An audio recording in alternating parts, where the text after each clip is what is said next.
on. I mean, how many people actually watch the credits of a video anyway? My mom watches the credits. No way. That's insane. With my 32 years of existence, I've been maybe in a movie theater twice in my life where people stayed around and actually watched the damn credits. I mean, it seems like 98% of the time I'm in there, everyone walks out as soon as the damn credits start rolling. No one gives a shit who actually made a movie. No one cares about the hours that went into it, the editing, the directing, the writing, or whatever. No one cares about any of that crap. Even skate videos. The only people I'm ever hanging with, and I won't say any names here, that ever watched credits of skate videos are people that are actually in the skate videos or worked on them, or if they work at a magazine in their vein and they want to see themselves get a shout out so like their magazine doesn't get hated on. They're like, oh look, cool, I work at this magazine, and like they give me props. And even then, even skaters don't watch fucking credits of skate videos. I mean, maybe there's like a few nerds out there that do. There might be like the occasional guy that's like, Aaron Meza worked on the questionable video from Plan B. And like, I'll be like, how'd you know that? Well, if you read the part of the credits where Rick Howard is at the snake run in Vancouver, BC, you can see his name go across the screen. But like, really? Like 90% of people don't even care about credits. If more than 10 people watch this YouTube video, it says the credits of the Frankie Hill documentary, I will be amazed. I'd truly be amazed if it gets over 10 hits. I will. People don't like to read. Mm-hmm. People don't like to read. That's what it is, huh? It's a damn ADD generation. Everything's digital now. Everything's fast. Everything comes out of a freaking fast food drive-thru. If it can't be processed and given to you in 5 seconds flat, they don't care about it. No one wants to read this. Want to see video of idiots doing stupid shit. So who's going to watch these damn credits? First off, I'm thanking Rolling Rock Beer for helping me through the long hours of editing, through day in and day out of the strife and drama. I have to thank Frankie Hill, of course, for letting me do a documentary on him and trusting me that I wasn't going to do a really crappy documentary on him and make him look like, I don't know, make him look bad or something, just because even though there was urban myths, that's what I was going to do to him. I won't say any names, but you know who you are out there. I have to thank Biff Allen, because I told him everyone I'd give him credits because he's been helping me get the word, spread the gospel.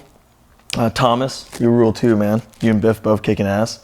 I have to thank Bull Taco for giving me an income so I can have time on my hands to edit documentaries 12 hours a day and to make this Frankie Hill documentary actually happen.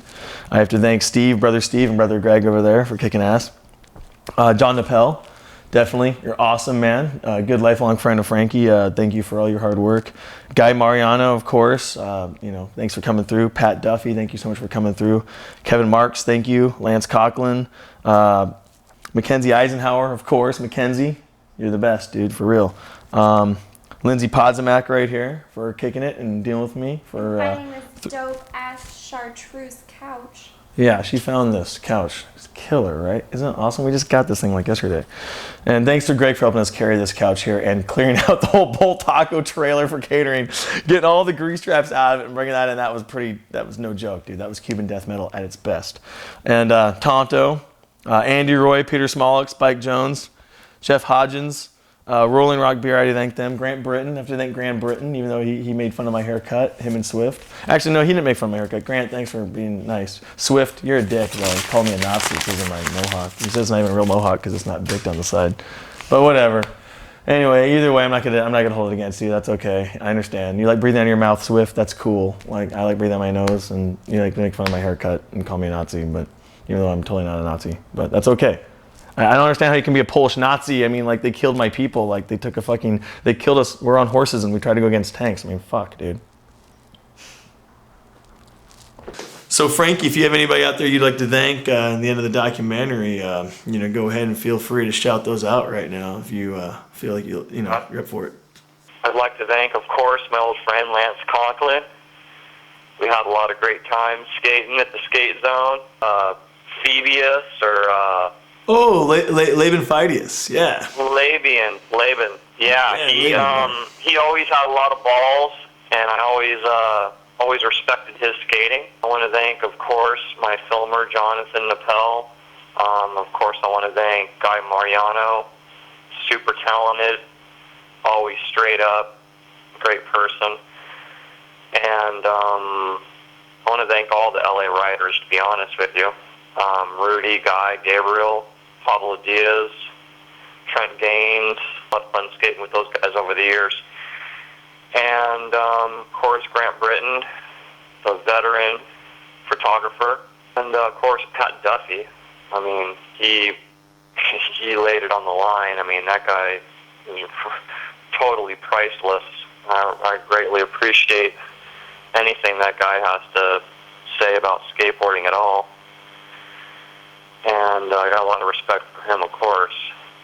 And of course, the man Nate Sherwood for bringing this thing to light and closing the book on a long story that there's just been a lot of misinformation and just bummed me out for 20 years listening to people talk about something they didn't have a clue about. And I always thought, if people just asked the skaters that skated back then what was going on and what was happening, very easily the truth could be told. And very simply, Nate Sherwood made that happen. And, I'm just really happy to be able to close the book on it, get it out there. And now we can hopefully talk about what's been happening now instead of always what happened then, which would be nice. I also want to thank Mackenzie Eisenhower for putting a lot of context into the documentary. He added a lot of good stuff. I also want to thank Kevin Marks for dropping some information in there as well. It was really cool to listen to, just some general quotes about what people enjoyed about my skating.